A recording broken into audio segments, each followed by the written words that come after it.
할렐루야. 오늘 고린도전서 12장 10절에서 11절까지 말씀을 함께 봤습니다. 성령의 은사에 대한 말씀을 지금 바울이 하고 있습니다. 오늘 읽은 본문의 말씀은 성령께서 모든 사람들에게 나누어지는 이 은사는 그의 뜻, 하나님의 뜻대로, 성령의 뜻대로 나누어주는 은사임을 분명하게 말씀하고 있습니다. 내게 주어진 은사가 어떠한 거든, 내가 받은 은사가 적든 많든 원망과 불평할 것이 아니라 그 어떠한 은사가 되었든 하나님의 뜻대로 우리에게 주신 것임을 믿고 나누어 주신, 내게 주신 주어진 은사를 통해 하나님의 뜻을 온전히 이루어가는 우리 모든 성도님들이 되시길 주님의 이름으로 축원합니다. 오늘 20절에 은사들에 대한 소개를 하고 있는데, 먼저 예언에 대한 은사는 어떤 의미냐면 미래에 대한 정보를 이야기합니다. 지식의 말씀이 과거와 현재에 대한 정보를 말씀하고 있으면 이 예언의 은사는 앞으로 일어나게 될 일들에 대한 정보를 말씀하고 있습니다. 그래서 이 예언을 행할 때 우리가 분명히 기억해야 될 건, 모든 은사는 유익이 되게 하기 위해서 주신 것이기 때문에 예언을 만약에 은사를 받아서 행하게 될 때 교회를 온전히 세워가지 못한다면 차라리 안 하는 게 더 낫습니다. 그래서 우리가 예언을 할 때는 믿음을 더 굳건히 세워가는 방향으로 예언의 은사, 이 예언을 해 주어야 되는 것이지, 그냥 직설적으로 사람의 믿음이 흔들릴 만한 일들을 거침없이 무조건 내뱉는 것은 하나님이 원하는 은사가 아닙니다. 모든 은사는 교회에 유익이 되도록 서로 유익이 되게 하는 것임을 기억하시고 하나님께서 주시는 이 은사를 온전히 잘 활용할 수 있는 믿음의 삶이 되길 바랍니다. 그리고 영들 분별함은 성령께서 우리에게 주셔서 우리가 만나는 사람들, 이 사람의 영이 온전한 하나님의 뜻 가운데 거하는 영인지 아니면 이단의 가르침을 우리에게 주는 것인지를 분별해야 합니다. 그래서 이 영들 분별할 때는 가르침을 보고 분별해야 합니다. 그 사람이 무엇을 가르치는지 그럴싸하게 포장하고 이야기를 시작하지만 결국엔 그 결말에 가서 무엇을 가르치기 위해서, 내게 무엇을 이야기하기 위해서 그 말들을 풀어왔는지를 통해서 우리는 확인해 봐야 합니다. 그래서 가장 먼저는 영들을 분별할 때에 성령의 성품을 우리는 먼저 좀 기억해야 될 겁니다. 왜냐하면 성령의 9가지 열매가 분명히 있습니다. 그 성령의 9가지 열매가 그 사람에게 성령이 역사에서 발현되는 현상들이면 성령의 9가지 열매가 그대로 다 드러납니다. 가령 어떤 역사가 일어날 때 영들을 분별하기 위해서 분명히 선포하면 성령이시면, 성령의 역사이면 성령의 성품 중 하나인 절제가 있습니다.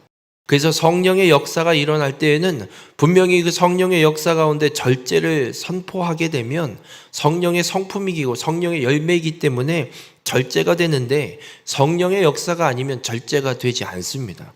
그래서 이런 특징들, 성령의 성품, 성령의 열매들을 통해서 이 사람에게 역사하는 영이 성령의 역사인지 아니면 다른 이단의 귀신의 역사가 일어나고 있는지를 분별하는 것, 이것이 영들 분별하는 은사입니다. 그 다음에 나오는 은사는 방언의 은사를 말씀하고 있습니다. 여러분, 이 방언은 2가지의 방언이 있습니다. 하나는 언어 방언입니다.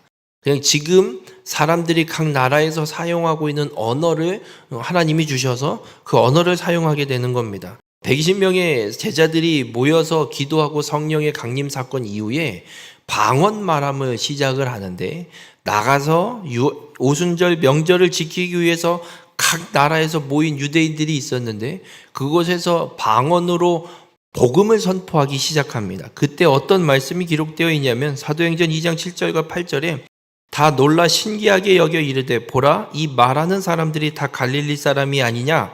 우리 각 사람이 난 곳 방언으로 듣게 되는 것이 어찌 됨이냐? 각 나라 각 지역에서 온, 각 나라에서 온 사람들이 이야기하는 겁니다. 저 사람들이 어떻게 우리가 쓰는 말을 하지? 라고 이야기하는 겁니다. 방언이, 이런 언어 방언이 있고, 또 하나는 우리가 전혀 들어보지도 못했던, 알 수 없는 음성의 소리를 내는 방언이 있습니다. 왜 이런 방언이 나오게 되냐면 고린도전서 14장 2절에 이런 말씀을 합니다. 방언을 말하는 자는 사람에게 하지 아니하고 하나님께 하나니 이는 알아듣는 자가 없고 영으로 비밀을 말함이라. 하나님께서 우리 안에 있는 영으로 하나님의 비밀을 말하게 하시는 소리가 방언이기 때문에 우리가 전혀 알아들을 수 없는 언어의 방언을 우리로 하게 하시는 것, 이것도 또 하나의 방언의 종류이기도 합니다. 그런데 이 방언을 우리에게 주시는 이유가 뭐냐는 겁니다. 그냥 복음을 선포하면 되는 거지 왜 각 나라의 언어로, 그리고 하나님께서 왜 우리로 하여금 영의 비밀을 끊임없이 선포하게 하시느냐라는 겁니다.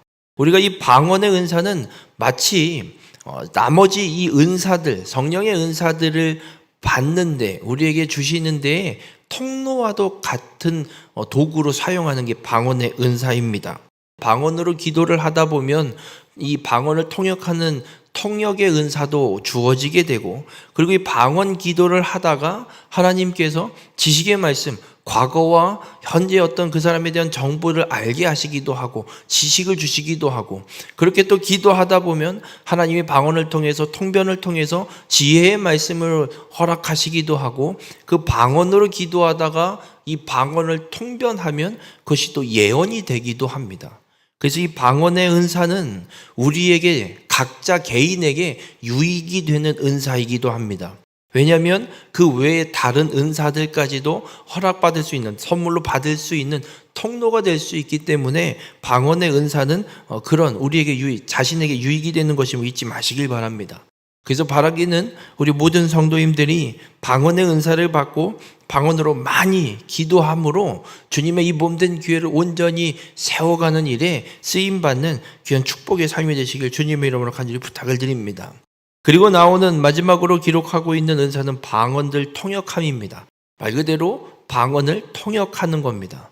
하나님께서 방언을 통해서 영으로 비밀을 말하게 하는 것인데 우리도 잘 알 수 없습니다. 그런데 하나님이 방언을 통역하는 은사를 우리에게 주셔서 무슨 말씀을 하고 무슨 비밀을 말하게 하시는지를 우리가 분명하게 말씀하고 있는 은사가 이 방언 통역입니다. 할 수만 있다면 방언만 하는 것이 아니라 넘어서 방언 통변의 은사, 통역의 은사까지 받아서 하나님께서 나로 통해서 무엇을 기도하게 하시는지, 그리고 무엇을 선포하게 하시는지까지 깨달아 알아서 하나님의 놀라운 이 일들을 이루어가는 일에 온전히 쓰임받는 우리 모든 성도님들이 되시길 주님의 이름으로 간절히 부탁을 드립니다. 그런데 이 모든 은사들을 하나님이 우리에게 주시는 이유를 오늘 본문 11절은 이렇게 말씀합니다. 이 모든 일은 같은 한 성령이 행하사 그의 뜻대로 각 사람에게 나누어 주시는 것이다 라고 말씀합니다. 여러분, 은사는 여러 가지나 성령은 한 분이십니다. 이 사람에게 은사를 주신 성령 하나님이랑 나에게 은사를 주신 성령 하나님이 다른 분이 아니라 동일한 한 분임을 믿으시길 바랍니다. 그리고 그 은사를 왜 저 사람에겐 저런 은사도 주셨는데 나에겐 안 주실까? 불평하거나 원망하거나 어떤 내가 가진 은사를 갖고 열등감을 가질 필요는 없습니다. 왜냐하면 한 성령께서, 한 분 성령께서 당신의 뜻대로, 당신이 계획하신 대로, 당신이 보고 필요하신 대로 각 사람의 기질에 따라 그 사람에게 주시고자 하는 뜻대로 성령께서 은사를 베풀어 주시는 것이지, 이거를 내가 무엇인가 조건을 따져서 은사가 더 좋고 나쁨의 어떤 우열을 가려서 우리가 판단하고 그걸 불평하고 원망할 필요가 하나도 없습니다. 우리 모든 성도님들, 성령께서 우리에게 은사를 그렇게 주시는 건 우리로 하여금 이 성령의 은사를 통해서 서로에게 유익이 되게 하기 위해서, 교회를 온전히 세워가기 위해서 은사를 주시는, 하나님의 뜻대로 주시는 것임을 믿으시고 내게 주어주신 은사가 무엇인지를 깨닫고 그 은사를 통해서 하나님의 몸된 교회, 그리스도를 머리로 하는 주의 이 몸된 교회를 온전히 세워가는 일에 쓰임받는, 하나님의 뜻을 이루는 일에 쓰임받는 귀한 축복의 통로가 되시길 주님의 이름으로 축원합니다. 오늘 하루도 내게 주신 은사를 발견하시고 그 은사를 잘 활용해서 아직도 예수를 알지 못해 사망을 향해 가는 한 영혼을 예수 그리스도를 믿어 구원받는 데 이르도록 유익이 되는 일에 온전히 쓰임받고 그 사명을 감당하며 살아가는 우리 모든 성도님들이 되시길 주님의 이름으로 축원합니다.